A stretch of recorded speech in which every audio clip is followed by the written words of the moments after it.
So I've been wanting to get more book reviews out on this channel for quite a little while. I'm planning one on I Am Legend, and eventually I'm going to have to confront that traitor to the British Empire, Vera Wilde. So I've never had anything against manga. I don't see the point in disrespecting other mediums, especially ones that I'm entirely ignorant of. I've just never gone into it because, well, the literature I grew up around wasn't that diverse, unfortunately. So I asked a friend for a recommendation, and he chose me this, and I'm really glad he did. This is to call it a promising start, I do think would undersell it. It's not just the concept and the pitch in one volume, and then the other volumes actually are the story. A fair bit more ground is covered in here than I thought would be. So our premise is we have a bunch of children. They all live in this weird but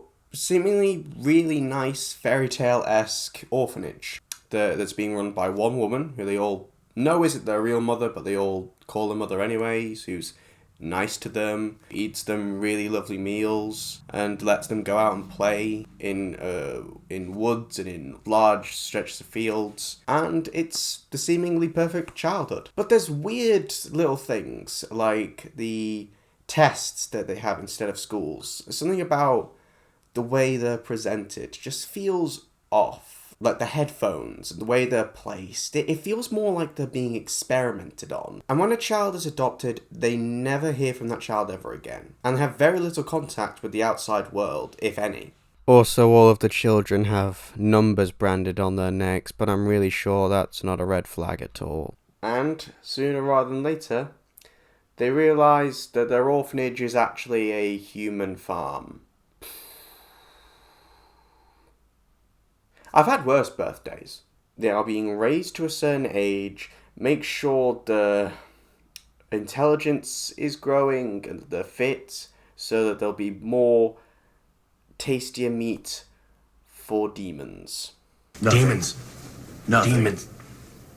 I feel like me describing some of the stuff in here is actually going to be doing it a disservice, because it's going to always sound more gratuitous than it actually is.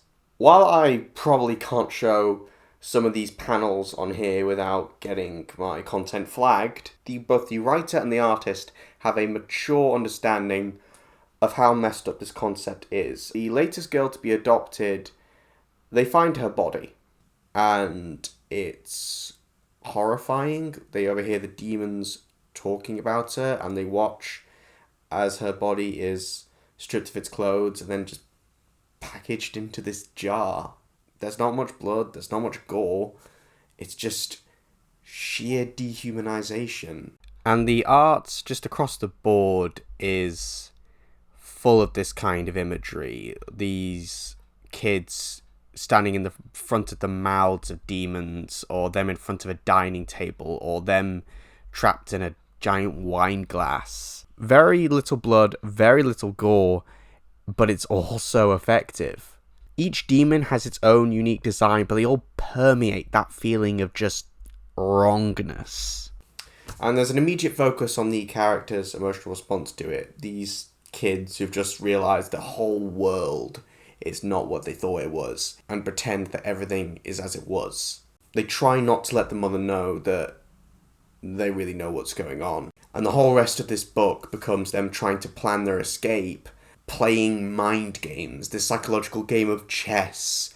It's really well done. How the kids come to the conclusions that they do, how the mom throws curveballs at them and messes with them.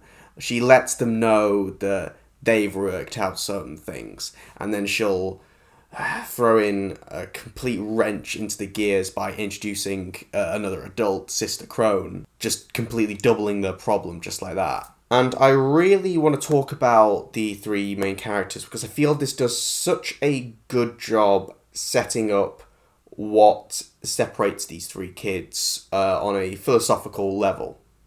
They each stand in for different approaches and different takes on practicality, pragmatism, and morality. A little tip for building characters: if you want me to get attached, don't just throw family members, quirky traits, a love interest, or imply that something sad happened to them once upon a time. Give me an ideology. Give me something that they firmly believe in and will stick to. Show me what they represent in the story you're telling. So our main protagonist is Emma, and I think her defining moment is one specific line she has. Even if it's impossible, I want everyone to escape. She's not an idiot. She understands the things that Ray is saying to her, how the other kids, getting them all out at the same time, it's going to be so hard to do, and it would really be much easier if those three just got out on their own. But she's not going to do it. She'll fail at doing the right thing before she succeeds in doing the wrong. And Norman is interesting. I'm honestly a little unsure of how to describe him, in a good way. He's scared of what's going on. He's definitely scared for his own life, but he's willing to take the same risks as Emma, but not because he shares her optimism or the amount of love she has for the other children. He seems to be motivated purely because that's what she wants to do. There's also just a couple of moments that lead me to think that there's a lot more to Norman, and he's probably going to be a bit of a wild card going forward. I'm really looking forward to seeing where that goes. Ray, on the other hand, he's the fan favourite, isn't he? He's the grouchy pragmatist that people will latch onto and say, oh, you should listen to him, he's making so much sense, you can't be childish or naive or idealistic. And he's boring, he's very boring. Alright, that was a mistake. I was joking, he's not actually boring. I do like him, and I like the role he has in the story. I like what he offers to it, and the perspective he gives voice to. It's just I feel I've become a bit wary of utilitarianism in recent years, let's just say that, and I just feel like a lot of audience members who I'm going to end up disagreeing with on this series are more likely to side with him on certain things, and that's just not me. So all in all, I'm very glad I picked this up, and I'll be doing definitely more reviews for this going forward. I've got the second volume already. I'll probably start reading it as soon as I'm done here. If you're interested in this kind of thing, or you'd rather I just stick to Doctor Who, I'll ignore you, but you're welcome to put something down in the comments. Ta-ra!